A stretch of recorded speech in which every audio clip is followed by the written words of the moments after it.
नमस्कार दोस्तों, कैसे हैं आप लोग। आज की इस वीडियो में मैं आपके साथ ओसवाल पंप्स लिमिटेड कंपनी के क्वार्टर फोर फाइनेंशियल रिजल्ट को डिस्कस करने जा रहा हूं। देखिए, इस समय जो है सभी कंपनियां जो है अपने जून क्वार्टर वन फाइनेंशियल रिजल्ट को डिक्लेयर कर रही हैं, लेकिन ओसवाल पंप्स लिमिटेड कंपनी ने आज के दिन यानी कि 10 जुलाई को अपने क्वार्टर फोर फाइनेंशियल रिजल्ट को डिक्लेयर किया है, यानी कि मार्च क्वार्टर फोर फाइनेंशियल रिजल्ट को आज के दिन में डिक्लेयर किया है। तो सबसे पहले हम बात कर लेते हैं रिजल्ट को शॉर्ट में। देखिए, कंपनी का जो रिजल्ट है इस क्वार्टर में यानी कि मार्च क्वार्टर फोर में काफ़ी अच्छा देखने को मिला हुआ है। कंपनी की जो सेल्स है उसमें 14% की जंप देखने को मिल रही है। कंपनी का जो प्रॉफिट बिफोर टैक्स है उसमें 166% की जंप देखने को मिल रही है। कंपनी का जो नेट प्रॉफिट है उसमें 140% की जंप देखने को मिल रही है। ये था कंपनी का रिजल्ट शॉर्ट में। अब मैं आपको इसको डिटेल में एक्सप्लेन करने जा रहा हूँ। तो सबसे पहले बात कर लेते हैं कंपनी के रिवेन्यू के बारे में कि इस क्वार्टर में कंपनी की कितने करोड़ की रिवेन्यू जनरेट होती हुई नजर आई है। देखिए, इस क्वार्टर में कंपनी की 280 करोड़ की रिवेन्यू जनरेट हुई है। प्रीवियस क्वार्टर में 341 करोड़ की रिवेन्यू थी। प्रीवियस ईयर में देखेंगे तो 245 करोड़ की रिवेन्यू देखने को मिली हुई है। इसका मतलब कि अगर आप कंपनी के रिवेन्यू को year on year wise compare करते हैं तो कंपनी की जो रिवेन्यू है उसमें अराउंड 14% की जंप देखने को मिल रही है, जो कि इसके लिए एक पॉजिटिव पॉइंट है। बात कर लेते हैं अदर इनकम के बारे में। इस क्वार्टर में कंपनी के यहाँ पर 0.3 करोड़ की अदर इनकम हुई है। प्रीवियस क्वार्टर में 0.8 करोड़। प्रीवियस ईयर में देखेंगे तो 0.5 करोड़ की यहाँ पर अदर इनकम देखने को मिल रही है। इसका मतलब है कि इस क्वार्टर में कंपनी की जो अदर इनकम है उसमें एक हल्का सा गिरावट देखने को मिल रहा है, जो कि इसके लिए एक निगेटिव पॉइंट है। अब हम बात कर लेते हैं कंपनी के खर्चों के बारे में। देखिए, इस क्वार्टर में कंपनी ने 215 करोड़ के खर्चे किए हैं। प्रीवियस क्वार्टर में देखेंगे तो 262 करोड़ के खर्चे थे। प्रीवियस ईयर में देखेंगे तो 222 करोड़ के यहाँ पर खर्चे देखने को मिल रहे हैं। इसका मतलब कि इस क्वार्टर में कंपनी के जो खर्चे हैं उसमें एक हल्की सी गिरावट देखने को मिल रही है, जो कि इसके लिए एक पॉजिटिव पॉइंट है।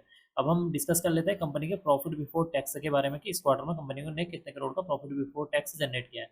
इस क्वार्टर में कंपनी का प्रॉफिट बिफोर टैक्स 64 करोड़ है। प्रीवियस क्वार्टर में देखेंगे तो करीब 80 करोड़ देखने को मिला था। प्रीवियस ईयर में देखेंगे तो 24 करोड़ देखने को मिला हुआ है। इसका मतलब है कि कंपनी का जो प्रॉफिट बिफोर टैक्स है, जब हम उसको year on year wise compare करते हैं तो कंपनी का जो प्रॉफिट बिफोर टैक्स है उसमें एक अच्छी खासी जंप देखने को मिल रही है।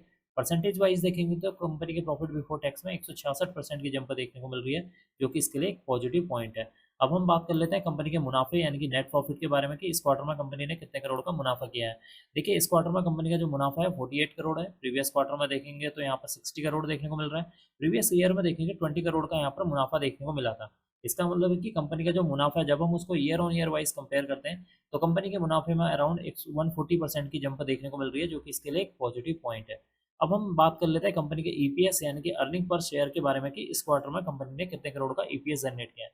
देखिए, इस क्वार्टर में कंपनी का एक शेयर पर 4 रुपये 85 पैसे की अर्निंग हुई है। प्रीवियस क्वार्टर में 6 रुपये 1 पैसे की अर्निंग हुई थी। प्रीवियस ईयर में एक शेयर पर 3 रुपये 40 पैसे की अर्निंग हुई थी। इसका मतलब कि इस क्वार्टर में कंपनी का जो ईपीएस है वो भी यहाँ पर बढ़ता हुआ नजर आ रहा है, जो कि इसके लिए एक पॉजिटिव पॉइंट है। तो कुल मिलाकर देखा जाए कंपनी का जो क्वार्टर फोर फाइनेंशियल रिजल्ट है यानी कि मार्च क्वार्टर फोर फाइनेंशियल रिजल्ट काफी शानदार देखने को मिला हुआ है।